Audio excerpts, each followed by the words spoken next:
am a Mocha Mom, and I am back to answer a question from one of you. Dear Mocha Mom, I have a son who isn't a picky eater but doesn't like leftovers. I recently bought a computer and it came with cooking for PC, which is great from what I can see, but some of these recipes require too many ingredients. I used to cook most things from scratch a week at a time, and now I cook semi-homemade. I'd love to cook a month in advance, I'm just not sure what. Time is an issue for me, but it's still important for me to put together a healthy meal on the table. Well, one thing I'd like to say to you is you are blessed to have a kid who is not a picky eater. But I recommend you work on the not liking to eat leftovers part, because that's a big help to me to cook more than enough from one meal and then serve leftovers on another day. I don't know if it would help if you don't serve the leftovers back to back. If you cook a meal, freeze the other half, and then serve it later on, if that will help him feel like it's not leftovers. But being able to serve leftovers is a big help to my family, and it also saves me time. Um, but back in the day when I was first married and first learning how to make meals for my family, one thing that helped me a lot was going to the library and making use of their extensive cookbook selection. I don't like to buy cookbooks if I can help it, because as you know, when you buy a cookbook, there might be one or two recipes that you like and you never touch the rest of the cookbook. So it's like a waste, it feels like a waste of money. But you can go to the library and borrow as many cookbooks as you like and try whatever you want to try and not feel any pressure.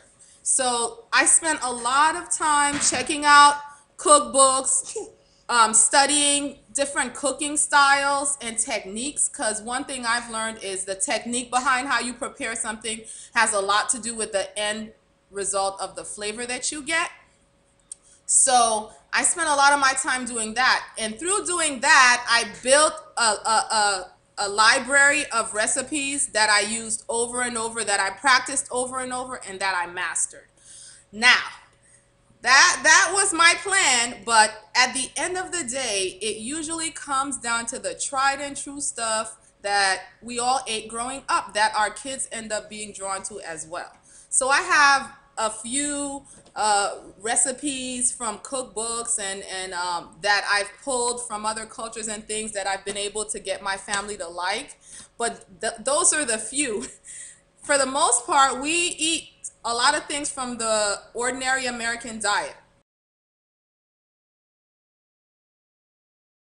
So I'm gonna tell you a list of things that keep appearing on my menu every month, or every other month, and it's not gonna be anything new.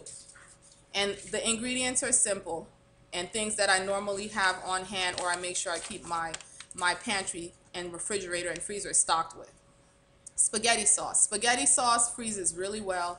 You can make all kinds of different spaghetti sauce, turkey, beef.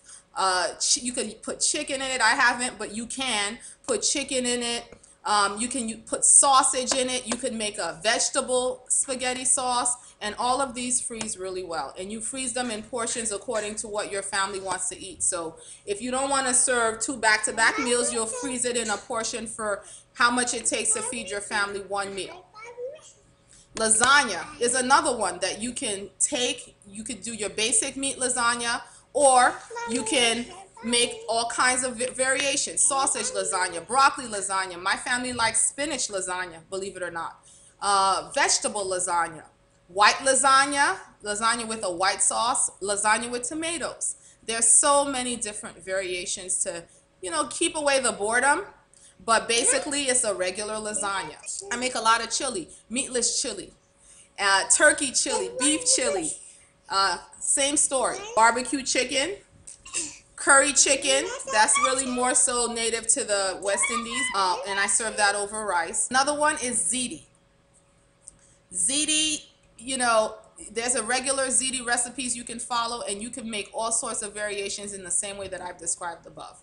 So, I mean, all it takes is researching, experimenting, and when you hit something that your family really likes, you add it to your recipe collection, and over time you will find that you have created a library of things that work for you.